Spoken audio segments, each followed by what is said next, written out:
Welcome to our channel. Today we are reading The Spider's Thread by Ryunosuke Akutagawa. It is one of the most famous short stories in Japan. Let's begin. Part 1. The Lotus Pond.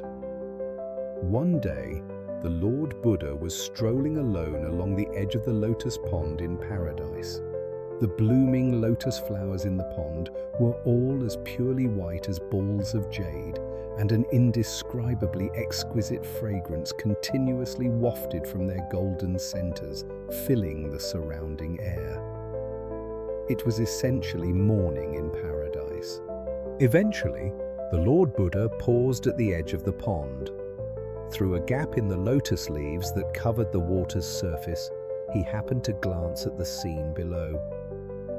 Since the bottom of this paradise lotus pond directly penetrated through to the depths of hell, the Sanzu River and the Mountain of Needles were clearly visible through the crystal clear water, as if looking through a stereoscope. There, at the bottom of hell, he spotted a single man named Kandata writhing along with other sinners. This man, Kandata, had been a notorious great robber who had committed acts of murder and arson in his past life. However, he had performed exactly one good deed. Once, while walking through a deep forest, he noticed a small spider creeping along the roadside. Just as he raised his foot to stomp it to death, he suddenly thought, "No, no, even something this small has a life. It would be too cruel to take its life for no reason." And he spared the spider without killing it. Part 2. The Thread of Hope. Having recalled this specific deed, the Lord Buddha decided that, if possible, he would save this man from hell as a reward for that one act of compassion. Fortunately, looking aside, he saw a single spider of paradise spinning a beautiful silver thread atop a jade-colored lotus leaf. The Buddha gently took the spider's thread in his hand and lowered it straight down through the gaps between the pearly white lotuses, dropping it far, far down towards the depths of hell below. Meanwhile, at the bottom of hell, Kandata was floating and sinking in the lake of blood along with other sinners. No matter where he looked, it was pitch black. Occasionally, something would glimmer vaguely in the dark, but that only turned out to be the terrifying needles of the Mountain of Needles, making the despair even more overwhelming. Moreover, the surroundings were as silent as a graveyard. The only thing audible was the faint sighs of the damned. Part 3. The Climb. However, by chance, Kandata raised his head and looked up towards the sky above the lake of blood.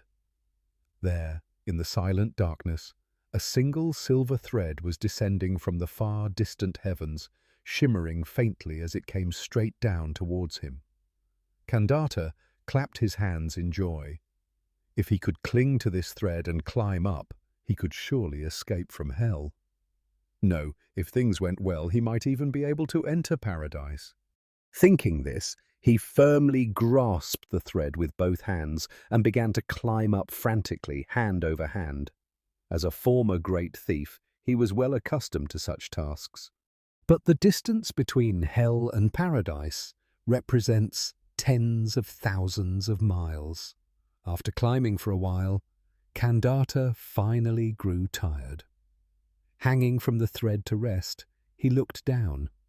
Thanks to his desperate climbing, the lake of blood was now hidden in the profound darkness below. Kandata laughed aloud. "I did it! I did it!" Part 4. The Fall. At that very moment, snap! The spider's thread, which had held until then, suddenly broke right where Kandata was hanging.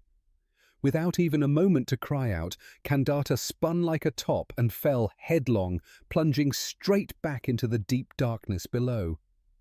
Only the short, broken end of the spider's thread remained, hanging and shimmering faintly in the moonless, starless sky.